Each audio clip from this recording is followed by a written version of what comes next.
पाणी गेले पुलाव तिकडे जायचं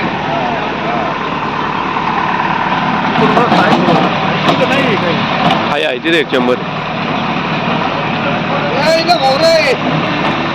निघालं पाणी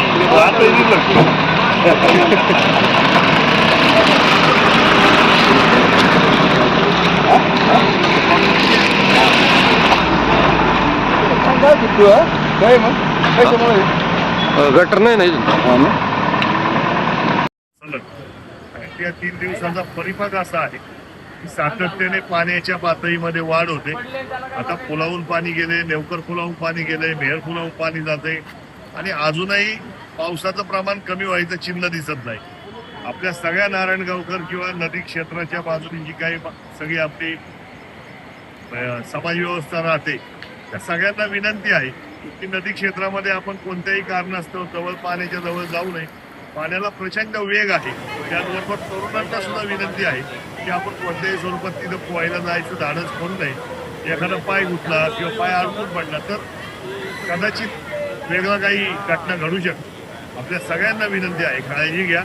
जिथं जिथं अडचणी आहेत तिथे तिथे कॉल करा. प्रशासन, ग्रामपंचायत प्रशासन आपल्यासाठी निश्चित स्वरूपात सज्ज असणार आहे. नेवकर पूल आपण आता बंद केलेला आहे, मेहर पूल बंद केलेला आहे. त्याचबरोबर खरं तर कोल्हेवायासारख्या ठिकाणी अनेक ठिकाणी जिथं पाणी जायची व्यवस्था नाही अशा अनेक ठिकाणी पाणी साचले. काय होतंय या दिवसांमध्ये लाईट त्याला उतरणं, थांबल्याला सुद्धा कुणी स्पर्श करू नका लाईटच्या. कारण नमस्ते, आपण पाहतोय की मीना नदीला जो हा पूर आलाय, पूर नाही तर हा महापूर आहे. वडदला त्या ठिकाणी पाणी सोडलंय आणि अतिवृष्टीचा जो इशारा दिलाय, गेले 3 ते 4 दिवस सततचा सारखा पाऊस आणि रात्रंदिवस खरं तर पाऊस सुरू आहे. आणि आपण पाहतो मीना नदीला हा जो पूर आलाय, याच्यामुळं हा नेवकर जो पूल आहे, जो वारुवाडी नारायणगाव जो जोडतो, शाळेवर त्या ठिकाणी विद्यार्थी अनेक जण ये जा करतात. तो नेवकर पूल पूर्ण तुटून गेलाय. इथं मान्यांचं जे घर आहे ते पण त्या ठिकाणी उद्ध्वस्त झालंय. माझ्या निमित्तानं तहसीलदार साहेबांना विनंती राहील, नदीकाठची जी गावं आहेत यांना खरं तर सतर्कतेचा इशारा देऊन ज्यांचं काही नुकसान झाले त्याचं त्या ठिकाणी पंचनामा करावा.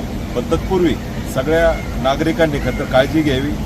नदीकडची जी काय पुढची जी गावं आहेत, नारायणगावकरांनी विशेषतः वारुवाडीकर असेल यांनी त्या ठिकाणी आपली काळजी घ्यावी ही मनापासून विनंती.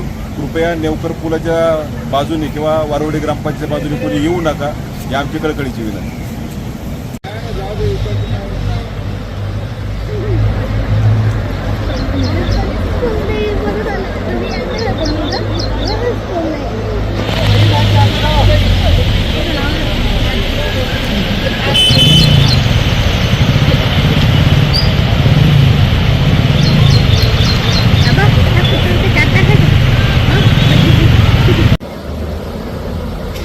थांब रे बाबा, पुढे नको जाऊ.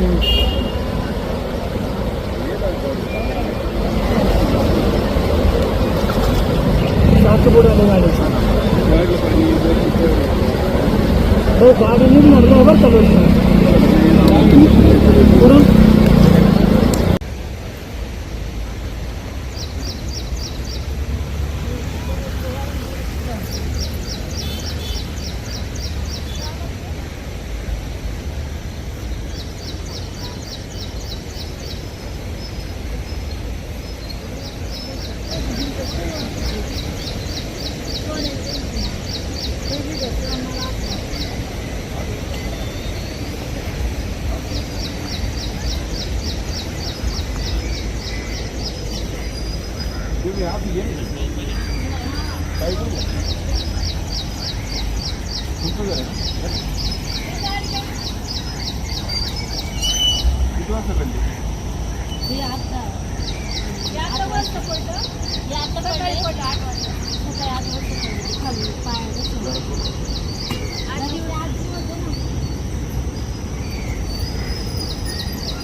नमस्ते, आपण आहोत आहोत वारवाडी गावामध्ये.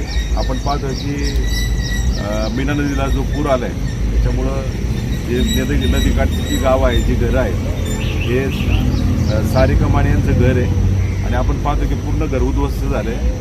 आणि नशीब त्यांच्या त्या आजी त्या ठिकाणी बचावल्यात. आजी पण या घरामध्ये होत्या आणि आजींना सुखरूप त्या ठिकाणी बाहेर काढले, परंतु या घराचं पूर्णपणे नुकसान झालं आहे. माझ्या निमित्तानं तहसीलदार साहेबांना विनंती राहील, अशी नदीकाठची जी काही गावं आहेत, जी घरं आहेत, ज्यांचे काय आता नुकसान झाले, त्यांचं त्या ठिकाणी पंचनामा करून त्यांना योग्य ते त्या ठिकाणी भरपाई मिळेल.